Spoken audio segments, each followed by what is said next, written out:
그 사람이 어떤 사람인가 하는 것을 알려면 그가 간절히 기대하는 것이 무엇인가 하는 것을 보면 알 수 있습니다. 느헤미야는 페르시아 아닥사스다 왕 때 술 맡은 관원이었습니다. 일반 평민이 관료로 출세할 수 있는 어찌 보면 최고의 자리, 왕의 가장 신임받는 자리까지 이 느헤미야는 올랐습니다. 그러나 느헤미야의 그 마음의 기대는 그게 아니었습니다. 느헤미야가 술관으로 있을 때에 이미 유대인들은 두 번에 걸쳐서 고국으로 귀환 조치가 이루어졌습니다. 그런데 어느 날 형제 가운데 한 사람이 느헤미야에게 와서 예루살렘에 관한 소식을 전해줍니다. 그런데 그 소식은 상당히 기막힌 것이었습니다. 150년 전의 모습 그대로 예루살렘 성은 회파된 가운데 있었고 성벽이 무너져서 외적의 침입으로부터 안전하지 못하다는 것들, 그래서 그 가운데 살고 있는 많은 사람들이 불안과 두려움 가운데 살고 있다는 그 소식을 느헤미야는 접하게 됩니다. 그 말을 듣고 나니 마음이 너무 괴롭습니다.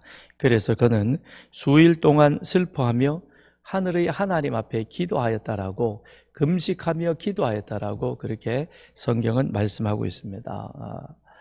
느헤미야로 하여금 마음이 슬퍼하고 그리고 금식하며 기도할 수밖에 없었던 그것은 다름 아닌 예루살렘, 자기의 고국인 그 예루살렘이 과거 바벨론 제국에 의해서 무너지고 그 다음에 약탈당하고 훼손되어진 그 모습 그대로 지금까지 있다고 하는 그 사실, 그것이 그를 너무 힘들게 한 것이죠. 그것이 그를 금식하게 한 것입니다. 그것이 그를 기도의 자리로 이끌어 주었다는 것입니다. 그리고 난 그 느헤미야의 그 마음속에 기대는 무엇이었느냐? 유대 총독으로 가는 것이죠. 그래서 왕이 묻습니다. 당신의 걱정 근심이 무엇이뇨? 느헤미야는 말합니다. 나를 유다 땅 나의 조상들의 묘실이 있는 성읍에 보내어 그 성을 건축하게 해달라. 자신을 유대 총독으로 보내서, 그래서 우리 조상들의 땅 예루살렘, 하늘의 하나님께 예배했던 바로 그곳이 하나님 앞에 온전한 예배를 드릴 수 있는 그런 자리가 되도록 해 주었으면 좋겠습니다. 그 일을 위해서 나를 거기에 다시 보내달라는 것입니다. 150년 전에 예루살렘은 바벨론 군사들의 말발굽에 짓밟히면서, 그러면서 부녀자들과 어린아이의 울음소리가 온 성에 가득했습니다.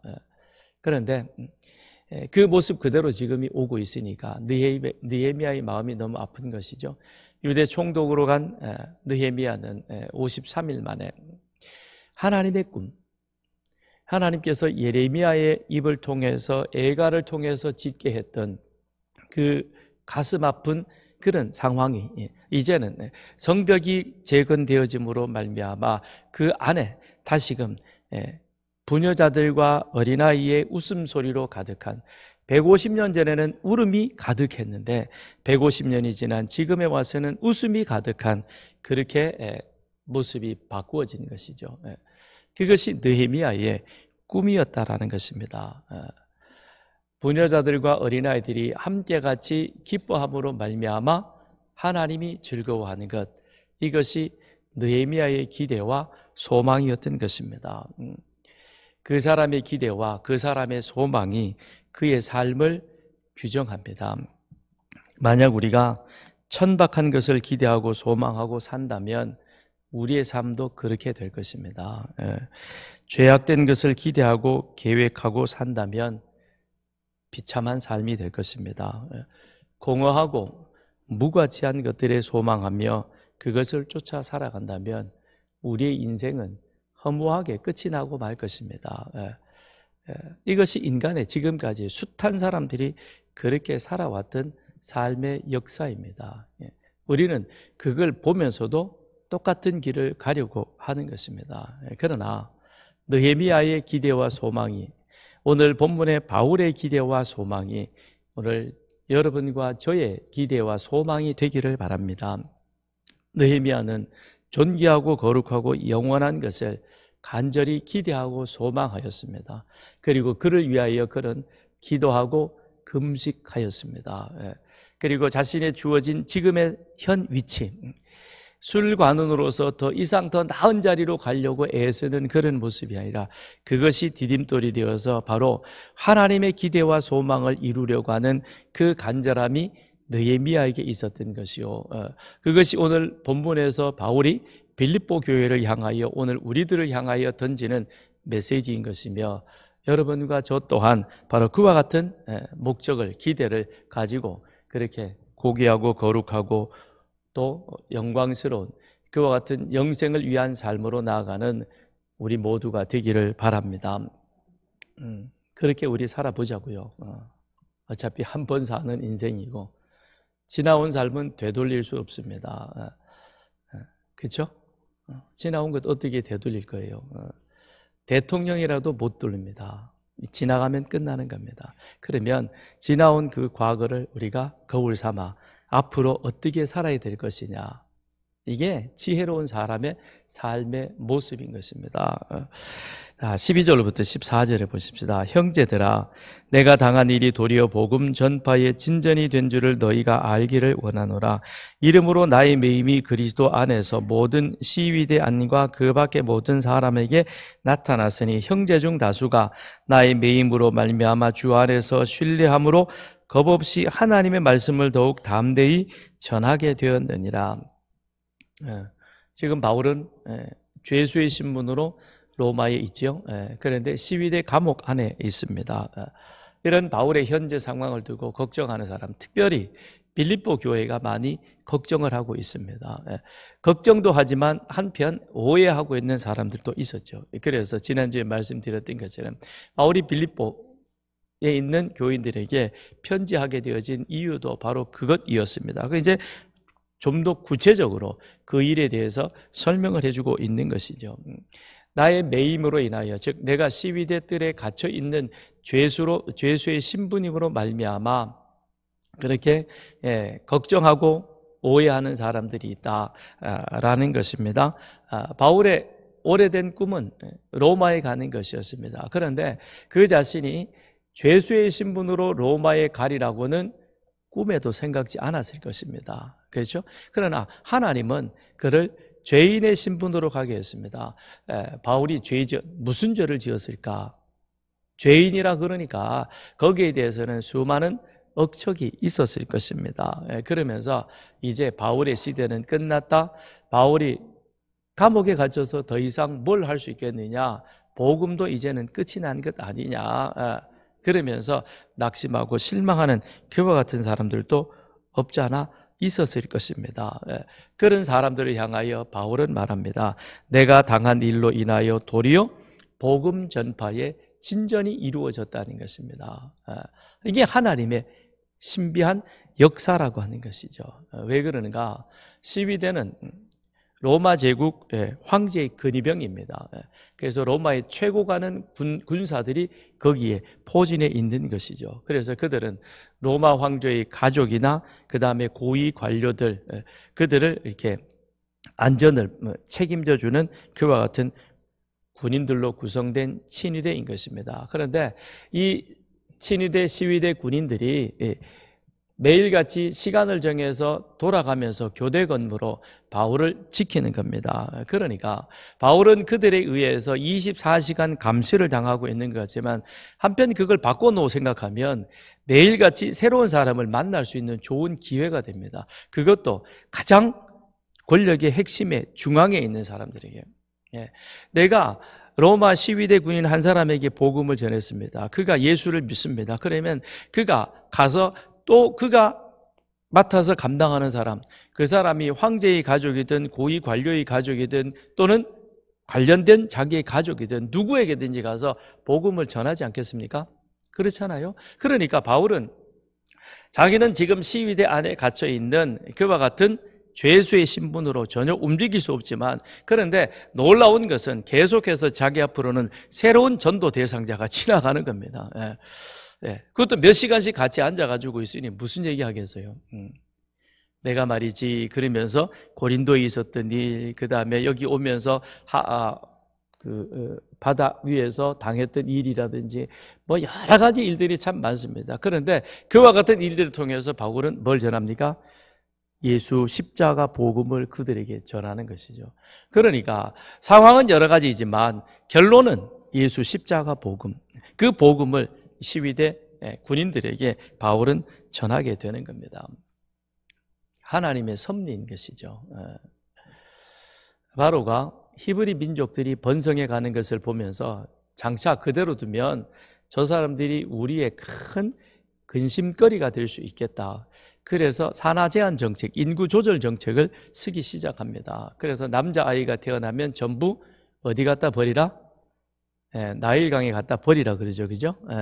근데 모세가 그때 태어났습니다. 나일강에 버렸습니다. 그런데 하나님은 그를 어떻게 했습니까? 바로의 공주, 바로 딸의 아들로 입양시켜 버립니다. 놀랍지 않습니까? 그래, 그날부터 궁중에 들어가서 40년 동안 대통령 수업을 받는 거예요. 요즘 말로 하면 40년 동안 훈련받고, 그 다음에 40년 광야에서 하나님의 은혜, 하나님의 임재하심이 무엇인가를 또 훈련받게 하고, 그리고 나서 80이 되니까 하나님이 모세를 들어서 이스라엘 백성들의 출애굽의 역사를 이루게 하는 겁니다. 놀랍지 않습니까? 이게 하나님의 일하시는 모습이라는 것이죠. 그러니 바울이 시위대들에 갇혔으니 복음도 이제는 메인바 되었겠다. 천만에. 오히려 그 일을 위하여 복음 전파에 큰 무엇이 있다? 진전이 일어났다는 것이죠. 어찌 보면 모르죠. 그거는 바울이 자유의 몸이 됐을 때 하나님이 또 다른 역사로 하실 것입니다. 그런데 바울이 죄수의 몸으로 있음으로 말미암아 오히려 더 가까이 권력의 중심부로 들어가서 그들에게 복음을 전할 수 있는 그런 좋은 계기가 만들어졌다는 것입니다. 그렇게 해서 바울의 매임이 로마 전도의 활성화가 이루어졌던 것입니다. 그런데 15절에 가서 보면 어떤 이들은 투기와 분쟁이로 어떤 이들은 착한 뜻으로 그리스도를 전파하나니 이들은 내가 복음을 변증하기 위하여 세우심을 받은 줄 알고 사랑으로 하나 그들은 나의 매임에 괴로움을 더하게 할 줄로 생각하여 순수하지 못하게 다툼으로 그리스도를 전파하느니라.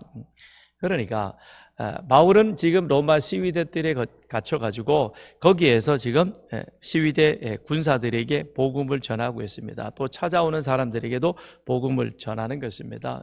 그런데 이와 같은 바울의 지금의 현 상황을 두고 로마 그 안에서는 믿는 사람들 사이에 두 가지 반응이 나타나게 되는 겁니다. 그 두 가지 반응이란 무엇이냐?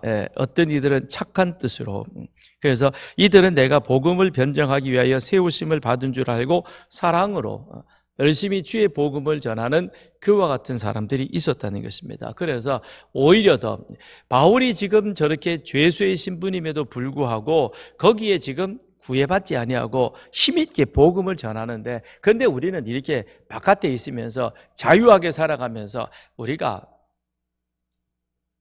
전도하지 않으면 이게 어찌 그리스도인이라고 말할 수 있겠느냐라는 것이죠.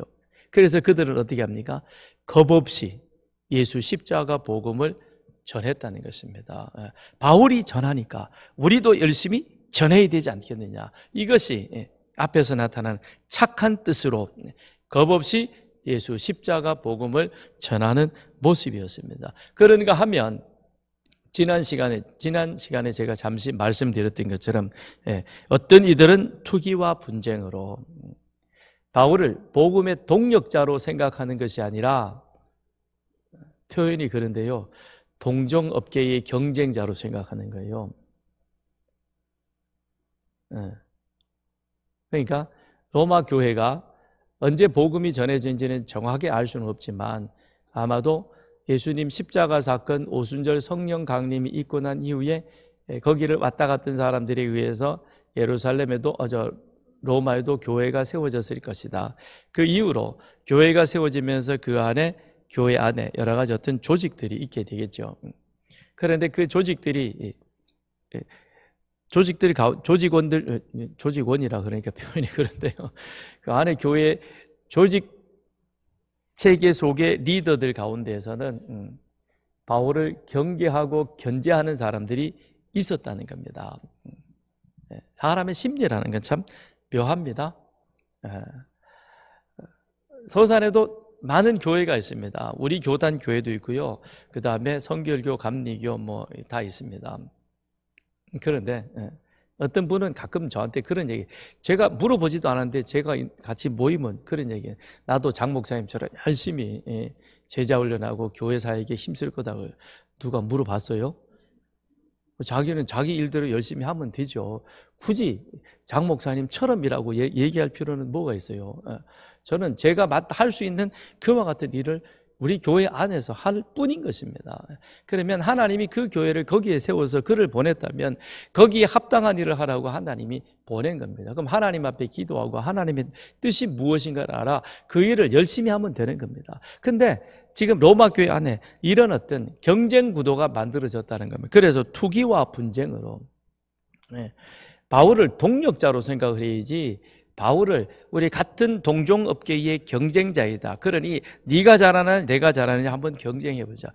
복음의 선한 경쟁이 있다는 것은 좋은 일일 수 있을 것입니다. 그러나 이것이 동력자 관계 속에서 서로를 세워가면서 경쟁하는 그것과 그렇지 않고 비교 우위를 점하기 위해서 하는 경쟁이라면 그거는 둘 다 어려워질 수 있는 것입니다. 그런데 바울은 하나의 선교 원칙이 있었습니다. 그것이 무엇이냐면 나는 그리스도 이름을 부르는 곳에는 내가 교회를 세우지 않겠다. 즉 이미 복음이 전해져서 교회가 있고 복음 사역이 건강하게 잘 전해진다면 그렇다면 바울은 굳이 거기에 또다시 내가 복음을 전해서 또 다른 교회를 세우지 않는다는 그와 같은 원칙이 있었습니다. 그러니까 미전도 지역, 복음이 전해지지 않는 지역, 거기에 가서 나는 복음을 전해서 많은 사람들이 예수를 믿고 구원받기를 원한다는 것이었습니다.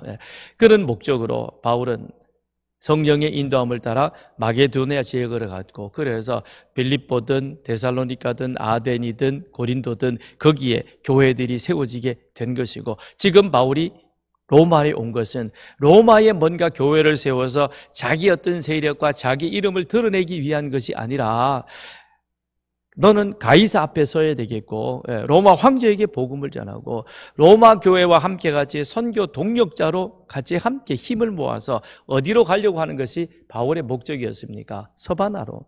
당시 사람들이 생각하던 세상의 끝이라고 하는 그곳까지. 왜냐하면 너희는 땅끝까지 이르러 내 증인이 되라고 주님은 말씀을 하셨고 그 명령을 마음에 품고 나는 서바나로 갈 것이다. 그런데 내가 소아시아 지역 전도를 할 때는 안디옥 교회가 나를 보내줬고 기도했고 내가 이곳에 와서 선교 보고를 했듯이 그러나 이제는 내가 땅끝인 저 서바나로 간다면 그렇다면 로마에서 거기를 가고 로마가 나를 위해서 기도하고 같이 함께 그 일에 협력해 줬으면 좋겠다. 이게 바울의 목적이었던 것입니다. 그런데 많은 사람들 가운데서는 로마 교회 안에 지도자들 가운데서는 바울을 동력자로 여기는 것이 아니라 경쟁자로 여겼다는 것입니다. 그래서 바울을 힘들게 하는, 그렇지 않아도 감옥에 갇혀 있으니까 물론 복음이 전파되어지는 것에 대해서는 바울은 그 사실을 기뻐했지만 자신이 지금 이 바울은 그렇잖아요. 다니기를 좋아하고 다니면서 복음 전하고 사람 만나는 걸 좋아하는 사람인데 딱 갇혀 있으니까 얼마나 힘들겠습니까? 그게 오히려 더 힘들었다는 거예요. 자기가 그 안에 있는 것보다도 더 힘든 것은 저 밖에서 자기를 바라보는 곱지 않은 시선. 저거 왜 여기 와가지고 여기서 지금 뭐 하려고 그러지? 뭐 하기는 복음 전하지. 그렇잖아요? 그렇게 알면 좋을 터인데 그렇지 못하니까 답답한 것입니다. 그래서 18절에 바울이 뭐라고 말합니까? 그러면 무엇이냐? 거칠애로 하나 참으로 하나 무슨 방도로 하든지 전파되는 것은 그리스도니 이로써 나는 기뻐하고 또한 기뻐하리라. 기뻐하고 기뻐하리라 라고 말하는데 앞에 것은 현재 직설형이고 뒤에 것은 미래 직설형 동사입니다. 이게 여기는 그냥 같은 모습으로 쓰여 있지만 헬라어 자체에는 이것이 완전히 현재와 미래로 나누어져 있습니다. 그러니까 바울이 지금 그래 내가 지금 여기에 매여 있고 그 사람들이 비록 투기로 나를 경쟁자로 여겨서 그 전에 좀 게으르다가 지금 열심히 복음 전하면 그래 좋아. 나는 좀 힘들지만 그래도 복음이 전해지니까 좋다는 겁니다. 그러니까 이단만 아니면 괜찮다는 것이죠. 바른 복음만 전해지면 난 괜찮다는 겁니다. 근데 선한 동기로 하든 그렇게 하든 나는 괜찮아. 왜냐? 그것으로 인하여 복음이 전파되어지는 것이니까. 그러니까 이로써 나는 기뻐하고 18절에 이 현재 직설형 동사인 것이죠. 지금 현재 그것이 되어지니까 그래서 나는 기쁘다라는 것입니다.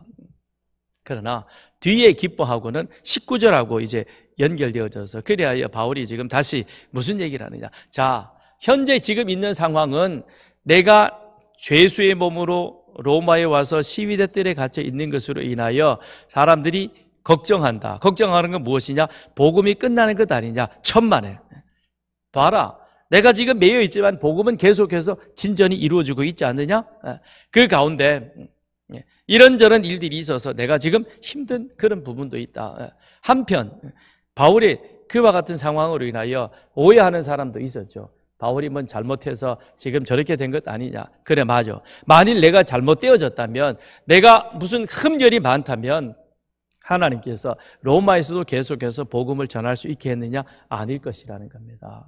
그러니까 오해하지 말고 걱정하지 말고 우리가 해야 할 일은 무엇이다? 내 집 앞 전도 열심히 하는 거? 네? 따라합시다. 내 집 앞 전도 열심히 합시다. 내 집 앞부터, 내 주변 사람부터 우리는 열심히, 딴 생각하지 말고 그냥 열심히 전도하고 열심히 복음 전하고 그리고 최선을 다해서 그리스도의 가르침에 따라 살아가는 겁니다. 그렇게 하면 그 다음에 대해서는 하나님께서 거기에 맞추어서 그 일들을 만들어 가는 겁니다. 그래서 19절에 18절 후반전에 또한 기뻐하리라 그러면서 이것이 19절로 이어져서 이것이 너희의 간구와 예수 그리스도의 성령의 도우심으로 나를 구원에 이르게 할 줄 아는 거로 나의 간절한 기대와 소망을 따라 아무 일에든지 부끄러워하지 아니하고 지금도 전과 같이 온전히 담대하여 살든지 죽든지 내 몸에서 그리스도가 존귀하게 되게 하려 하나니 이는 내게 사는 것이 그리스도니 죽는 것도 유익함이라. 바울은 지금 로마 옥중에 갇혀 있습니다. 현재는 죄인이죠. 미래에 대해서는 알지 못합니다. 지금 미래를 걱정하고 있는 빌립보 교인들에게 그렇게 지금 말하고 있는 것이죠. 내일 일은 난 몰라요. 내일 일은 하나님의 주권하에 있는 것입니다. 내일 일이 어떻게 되어질는지 알 수 없지만 그러나 나는 또한 기뻐한다는 거죠. 그러니까 앞에서 기뻐했던 것은 내가 매여 있는 상황이지만 복음이 매이지 않고 좋은 방향으로 계속해서 복음이 증거되어지는 것으로 기뻐하고 현재 내가 매여 있어서 앞으로 내 일이 내가 내일 가이사의 손에 의해서 죽게 될는지 아니면 석방되게 될는지 그 일은 모른다는 겁니다. 그렇게 될지라도 내일이 어떻게 될지라도 나는 기뻐한다. 지금 기뻐하다는 겁니다. 왜냐? 사는 것도 죽는 것도 바울에게 있어서는 일반이라는 것이죠. 우리도 그와 같은 개념을 가지면 좋겠습니다. 사는 것과 죽는 것이 일반이다. 죽음이라는 것은 삶의 결과물인 것입니다. 어떻게 사느냐에 따라서 이 죽음이 영광이 될 수도 있고요, 기쁨이 될 수도 있고요, 많은 사람들에게 선한 영향을 줄 수도 있고요, 이 삶이 어떻게 되느냐에 따라서 이 죽음이 사람들로 하여금 큰 슬픔과 절망 가운데 빠지게 하는 겁니다. 그러니까 죽음이라는 것은 삶의 결과로 오는 것이요, 삶의 결과물이 잘 살았다, 잘 죽는 겁니다.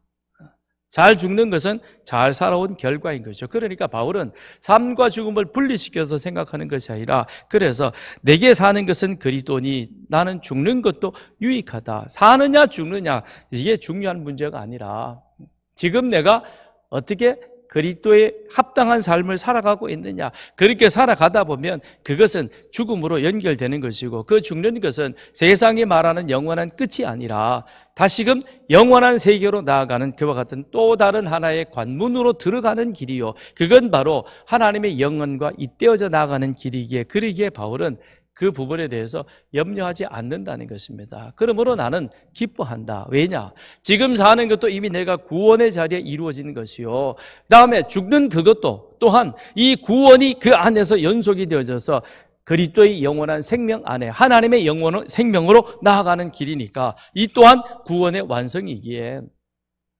바울은 기뻐한다라고 그렇게 말씀하고 있는 것입니다. 그래서 살든지 죽든지 하나님이 하실 일이요, 그렇죠? 가이사가 결정을 내린 것 같지만 실질적으로 그 결정은 누가 내리느냐? 하나님이 하신다는 겁니다. 빌라도가 그러잖아요. 예수님 보고 뭐라 그래서요? 나는 너를 놓을 권세도 있고 죽일 권세도 있다. 그랬더니 예수님 뭐라 그래요? 야, 어리석은 놈아. 그렇게는 얘기 안 했죠, 그죠? 굳이 그 얘기 할 필요는 없으니까. 속으로 아마 그랬을 거예요. 그러면서 뭐라 그래요? 하나님이 권세를 안 주면 너는 아무것도 아니야. 하나님의 뜻, 하나님의 주권. 그 하나님의 주권 속에 우리는 살기도 하고 죽기도 합니다. 살아야만 하나님의 뜻이고 죽으면 하나님의 뜻이 아니다. 뭔 얘기예요? 그건 아니에요. 아픈 것도 낫는 것도 하나님의 뜻인 겁니다. 모세가 살인자가 되어서 쫓겨나는 것, 그것도 하나님의 뜻이죠. 40년 광야에서 모세가 훈련 받습니다. 그 40년의 훈련이 있었기에 이스라엘 백성들이 광야에서 40년 동안 그렇게 모세의 속을 뒤집어 놓아도 모세가 어떻게 해요? 야, 뭐 그거 가지고 그래. 그냥 지나가는 거예요. 그죠? 이미 그 안에 내성이 생겨 있으니까 괜찮은 거예요. 그 와서 막 난리를 쳐도 모세가 담담하게 그걸 받아 넘기는 거죠. 이게 다 하나님의 뜻인 것이죠. 그죠? 그래서 출애굽의 역사를 완성시켜 가게 되는 것이죠. 그래서 또한 기뻐하리라. 무엇을 기뻐하느냐? 이것이 너희의 19절 간구와 예수 그리스도의 성령의 도우심으로 나를 구원에 이를 줄 아는 고로. 그래서 내가 죽느냐 사느냐, 이건 내 힘으로 내 능력으로 되어지는 것이 아니요 하나님의 주권 속에 있는 것이지만, 그러나 내가 지금 할 수 있는 길이 뭐냐? 크게 없다는 것이죠. 그러니 바울이 지금 빌립보 교회를 향하여 도움을 요청하고 있습니다. 그러니 내가 구원에 이르도록, 바울이 말하는 구원이라고 하는 이 의미는 우리가 말하는 예수 믿고 죽어 천당하는 그 좁은 의미의 구원만이 아니라 내가 이 죄수의 몸에서 벗어나는 이것도 구원이요, 그 다음에 더 크게 생각해, 더 미래적으로 생각해서 내가 죽어서 그 다음에 하나님 앞에 가는 그것도 또한 구원이라는 겁니다. 그런데 이 일을 위해서 뭘 해달라? 나를 위해서 기도해달라고 바울은 기도합니다. 그들에게 부탁을 하고 있는 것이죠.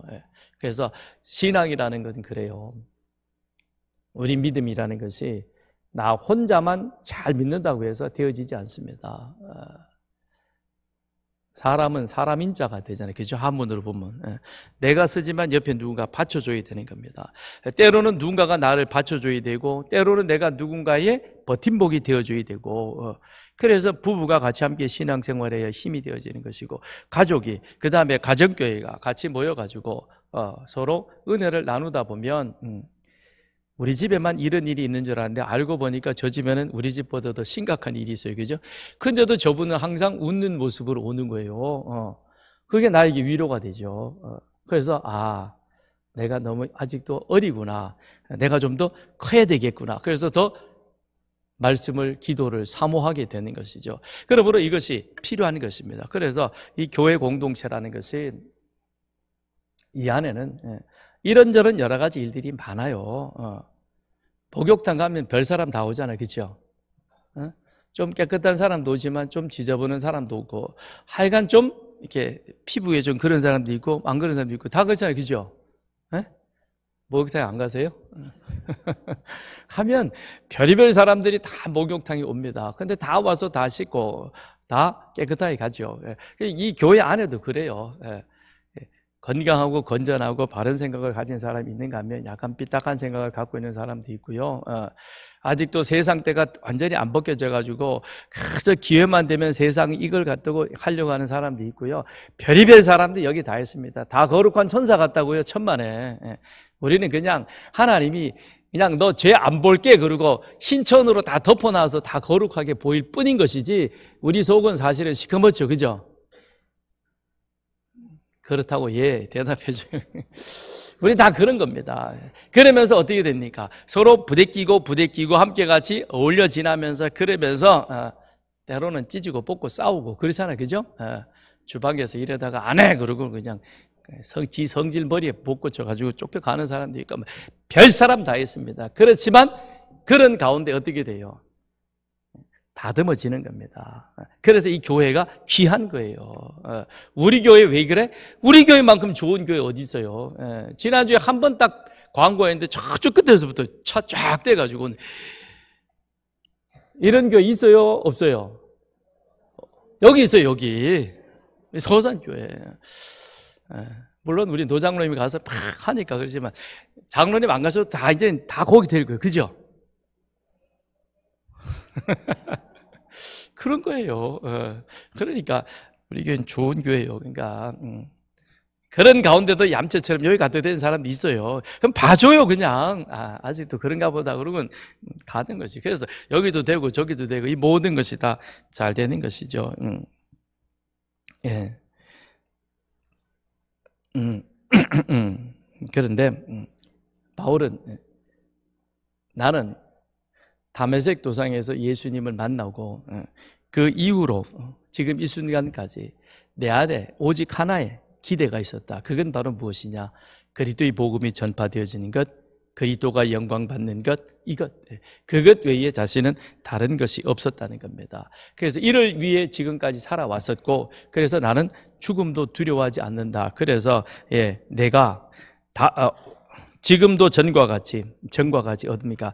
자유의 몸이 있던 그때처럼 나는 살든지 죽든지 그게 크게 문제가 되지 않는다. 다만 내 몸 안에서 그리스도가 존귀되게 하는 것, 그렇게 되어진다면 사는 것도 유익한 것이요 죽는 것도 유익하다라고 그렇게 바울은 말하고 있습니다. 그러면서 자신을 위해서 빌립보 교회가 함께 같이 기도해 줬으면 좋겠다라고 말합니다. 결론은 바울도 살고 싶어서 기도해 달라는 거 아니에요. 근데 그게 아니에요. 22절에 가서 보면 그러나 만일 육신으로 사는 이것이 내 일의 열매일진데 무엇을 택해야 하는지 나는 알지 못하노라. 내가 그 둘 사이에 끼었으니 차라리 세상을 떠나서 그리스도와 함께 있는 것이 훨씬 더 좋은 일이라 그렇게 하고 싶으나 내가 육신으로 있는 것이 너희를 위하여 더 유익하리라. 이게 무슨 얘기예요? 여기 보면 일의 열매라고 하는 22절에 그죠? 내 일의 열매. 일의 열매. 이걸 위해서 나는 사느냐 죽느냐 만일 그걸 내가 선택할 수 있는 것도 아니요. 그리고 그것은 내가 원한다고 해서 되어지는 것도 아니에요. 그러나 만일 정말 하나님이 나에게 이걸 내어놓고 너 둘 중에 어느 것 할래? 그러면 나는 죽는 것도 나는 지금 하나님 앞에 가는 거니까 그것도 나에게는 굉장히 유익하지만 그런데 지금 내가 생각해 보면 빌립보 교인 너희들을 위해서 내가 사는 것이 유익하겠다. 그건 왜 그러냐? 너희들과 함께 같이 이 세상에서 만들어 가야 할 일의 열매가 있기 때문에 그렇다는 거죠. 일의 열매는 여기서 하는 겁니다. 기도도 여기서 하는 겁니다. 죽으면 천국 가서는 기도도 찬송도 예배도 전도도 필요치 않습니다. 여기서 전도하는 것이고요. 여기서 열심히 기도하는 것이고 필요하면 금식도 하는 거예요. 그게 이 땅에서 우리 육신이 만들어갈 일의 열매인 것입니다. 이 일의 열매를 위해서 나는 어떻게 하느냐? 만일 정말 그럴 일이 없겠지만 하나님께서 정말 나에게 그렇게 한다면 나는 내 자신을 위해서가 아니라 빌립보 교인들 당신들과 함께 같이 아직도 내가 조금 더 당신들을 더 이렇게 세워가야 할 부분이 있다. 에바브로디도를 통해서 빌립보 교회 소식을 듣고 보니까 빌립보 교회도 좋은 것 같지만 사실은 그렇지 않죠. 그게 다 세상에는 교회이죠. 거기도 유오디아와 순두계, 전 여전도회 회장과 현 여전도회 회장, 이 두 사람이 주방에서 곡간 열쇠를 두고 다투는 일이죠. 그건 지금도 그렇잖아요. 그죠? 지금도 시집에서 옛날에 그랬잖아요. 시집 가면 시어머니와 며느리 사이에 곡간 열쇠 두고 똑같잖아요. 그죠? 이런 게 있다는 겁니다. 그러니까 이런 문제를 어떻게 하면 좋겠느냐? 여기에 대해서 내가 너희들에게 권면해주고 이걸 조금 다듬어 줬으면 좋겠다. 그걸 위해서 나는 조금 더 살았으면 좋겠다. 이게 무엇이냐? 내 안에서 그리스도가 존귀히 되어지는 것. 그를 위해서 나는 당신들에게 기도 부탁을 한다라고 그렇게 말하고 있습니다. 그리스도인이란 그리스도를 몸에 지니고 사는 사람인 것입니다. 내 안에 누가 계십니까? 따라합시다. 예수 그리스도가 계신다. 내 안에 계신 예수 그리스도를 여러분은 지금 어떻게 대우하십니까? 내 문제 해결을 위한 해결사입니까? 내 필요한 것을 해결해 줄 수 있는 그와 같은 조력자로 예수를 여러분 대우하십니까? 아니면 그리스도가 여러분 삶의 진정으로 존귀 여겨지는 그와 같은 상태인 것입니까? 여러분 안에 예수 그리스도가 계십니다. 여러분 안에 계시는 예수 그리스도를 바울은 존귀히 여겨진다. 그러니 내가 살든지 죽든지 자유의 몸이 되든지 매인자가 되든지 어떤 상황이 있든지 나는 그건 그렇게 중요치 않아. 다만 내 안에 계신 예수 그리스도가 존귀히 되어진다면 나는 그것으로 만족한다라고 말합니다. 신앙 생활은 정지가 없습니다. 진보 아니면 퇴보 둘 중에 하나인 것입니다. 바울은 매인 상황에 있지만 끊임없이 그 안에서 복음의 진보가 이루어져가는, 그래서 그리스도가 존귀히 되어가는 그와 같은 삶을 살아갔습니다. 우리 또한 그와 같은 삶을 살기를 바랍니다. 그래서 바울이 간절한 기대와 소망이 내 안에 계신 그리스도가 존귀히 여겨지고 그로 인하여 복음의 진전이 이루어져가는 것처럼 우리 또한 우리 안에 계신 예수 그리스도를 존귀하게 함으로 그리하여 우리의 삶을 통하여 어느 곳에 있든지 복음의 진전이 이루어져가는 그런 은혜가 있기를 바랍니다. 이 시간 우리 같이 함께 기도하겠습니다. 우리 기도하실 때에 오늘 주신 말씀을 기억하며 살든지 죽든지 내가 어느 곳에 있든지 어떤 자리에 있든지 무슨 일을 하든지 내 몸에서 그리스도가 존귀히 되어지기를 원합니다. 복음에 합당한 삶을 살아내는 우리가 되어서 그리하여 이 세상에 예수의 길을 확실하게 보여줄 수 있는 우리 서산교회와 우리가 되게 하여 주옵소서. 같이 함께 기도하겠습니다.